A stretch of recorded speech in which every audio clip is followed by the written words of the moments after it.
But I've had to be quiet, and being quiet isn't my forte.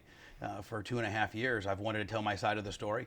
On social network, I've gotten killed, but I feel somewhat vindicated. I'm just terribly disappointed in the system and the fact that I know I'm the big bad wolf. I know I'm the bad guy.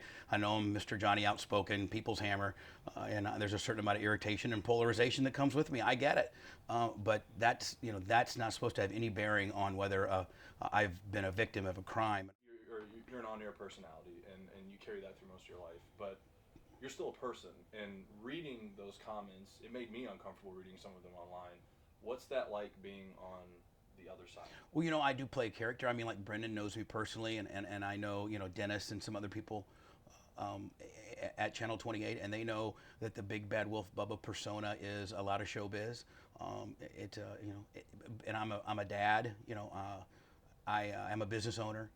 Uh, but I'm an entertainer as well, as a dad and as a man who's not on the air 20 hours a day, I have feelings, I have emotions, and it's been tough. A lot of my stuff that I do is self-inflicted. This is somewhat self-inflicted. I'm not going to run from that, but for nobody to be held accountable for this is a crime. It's a crime in itself. I just hope that somebody looks at it with unbiased eyes and comes up with a different conclusion. I know it's not easy to root for me. I know that it's not easy to think Bubba's being the victim, and 90% of the time I'm not the victim. I'm the victim here. I know it hurts to say I am, but I am, and it sucks. And I'm not taking it laying down. I'm gonna fight and scratch until they take my microphone away. I think Brendan has called it my bully pulpit before. And Brendan, I don't blame you, buddy, because it is. And I'm good at it. And I'm going to use my bully pulpit like you've never seen before. So, and in people's private lives, they do what they do. And that was something that is don't be nervous. We'll just lay it out. No, say it like it is. No, that's something that we're talking about the act itself. Yeah, that's something that took place in your private life that you said was consenting between all factors, and you said your biggest mistake was putting a camera where somebody didn't know about it. Well, it was my home surveillance, and I'm not going to get into logistics of that, but I have home surveillance, and the bottom line is, listen, we all change in life, and I'm Bubba the Love Sponge, and I'm probably not the most conservative person in the world. I mean, I'm probably fairly liberal than probably most. I think that people do things in their private life that they're probably hindsight aren't very proud of. I think my moral compass has changed. I have a wonderful girlfriend. I can't fathom that now. So it was 3 consenting adults. Hey, listen, there's a lot of probably really crazy things that people in the media and athletes and singers and even the private sector do that they don't want people to know about. And I just happen to be a guy who got caught doing some freaky stuff. But you know what? A lot of people do it. Again, I think my moral compass has changed tremendously. But if I think a lot of people would be hypocritical to say that doesn't happen in other people's lives as well. I don't think I'm this freak of nature. I just happen to get my hand caught in the cookie jar and shouldn't have shouldn't have preserved my home surveillance. So. But I'm not going to shy away from it. I'm not going to say it didn't happen. I'm not going to say that I didn't have a part in this issue in itself. I'm going to man up. I'm going to take responsibility for what I did, including but not limited to if the act that I did was still under was not timed out by state statute of limitations, I'd be facing a crime as well. I'm not going to run from that. I'm not.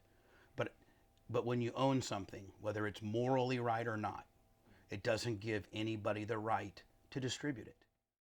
I've only seen Terry during depositions. That's it, and it's very unfortunate.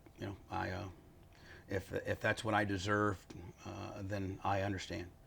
I would hope that maybe one day we could reconcile. He was the best man at my wedding. He's the godfather of my son. So maybe I'm not worthy of him forgiving me, and I certainly wouldn't blame him for that. But I would hope that the old expression "time heals" might happen here. You plan on reaching out to him at all?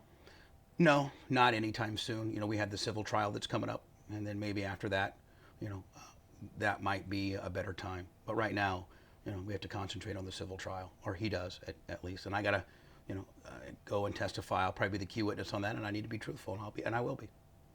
What are those conversations with your family been like during this whole process? I mean, I've tried to shield my son from it. I don't think he knows a lot about it. But my girlfriend's been very supportive. It's obviously something I don't like to talk about. It's something that, it's not Father of the Year material. So I try not to, I hope that it will go away soon. Maybe after March it will.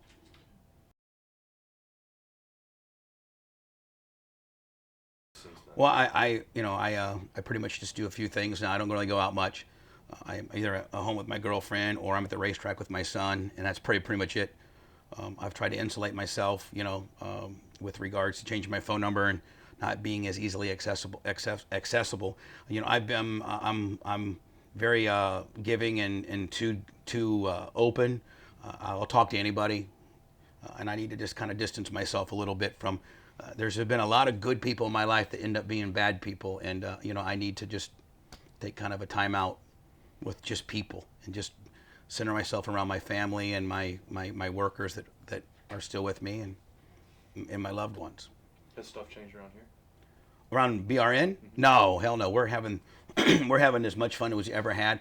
I think that we have the best lineup we've ever had, and I think that we've been doing some of the best shows we've ever had.